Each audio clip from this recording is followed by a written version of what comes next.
Математика 3 сынып 61 сабақ.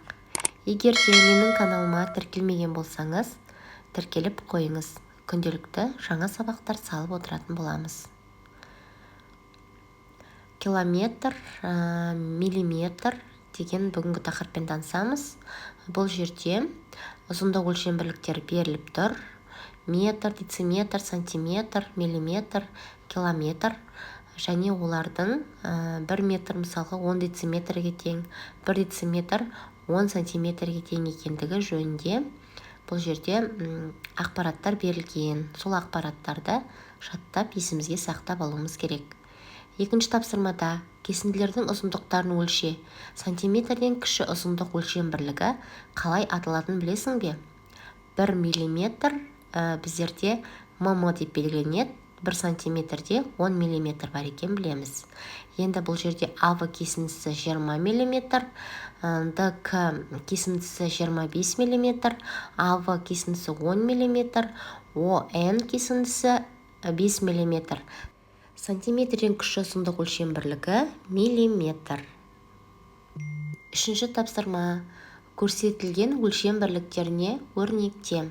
1 сантиметр 10 миллиметр. 2 дециметр 1 сантиметр, 21 сантиметр, 690 сантиметр, 69 дециметр, 6 метр 9 дециметр, 658 сантиметр, 6 метр 5 дециметр, 8 сантиметр, 40 сантиметр 400 миллиметрге тең. Осылай етіп ары қарай жалғастырамыз. Келесі тапсырмада номер 4-тің асы, әсі, бысы барлығы шығарылып тұр. Кітапта көрсетіліп тұрған суреттің біздер ұзындықтарын табатын боламыз.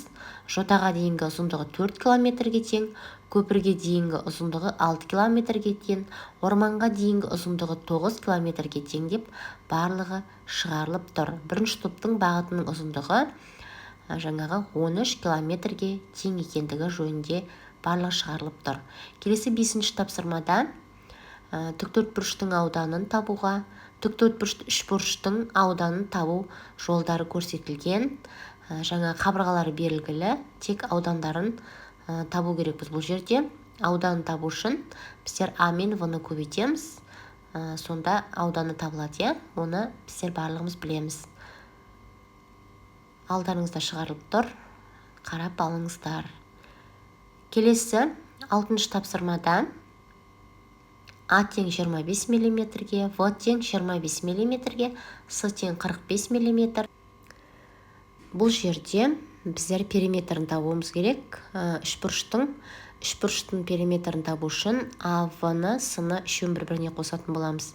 Яғни 25-ке 25-ті, оған 45-ті қосамыз, 95 миллиметрге тең болады. Үшбұрыштың периметрі 95 миллиметрге тең.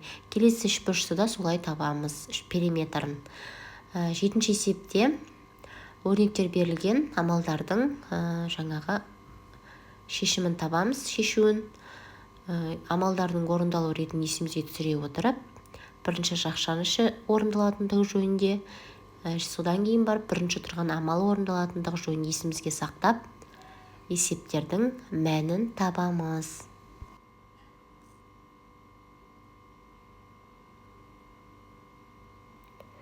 Келесі 8-ші есепте 5-тен 1 бөлігі 8 мм, барлығы белгісіз миллиметр, шешуі 8-ді 5-ке көбейтеміз 40 мм.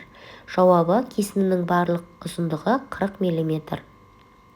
Ұзындығы 21 мм, бөлінді 3-тен 1 бөлігі неше метр екен белгісіз. 1 бөлігін табу үшін 21-ді 3-ке бөлеміз 7 метр. Сонда 1 бөлігі 7 метрге тең екен. 9-ші есепте қосылғыш қосынның мәнін табуға берген есептер. Мысалы қосылғыш бұл жерде 700 пен 30-тың қосындысы, екінші қосылғыш 60-ға тең дейді. Қосынның мәні 790-ға тең. Осылай есептер шығарамыз. Келесі 10-ші есепте жолақтың ұзындығы 16 сантиметрге тең екендігі белгілі.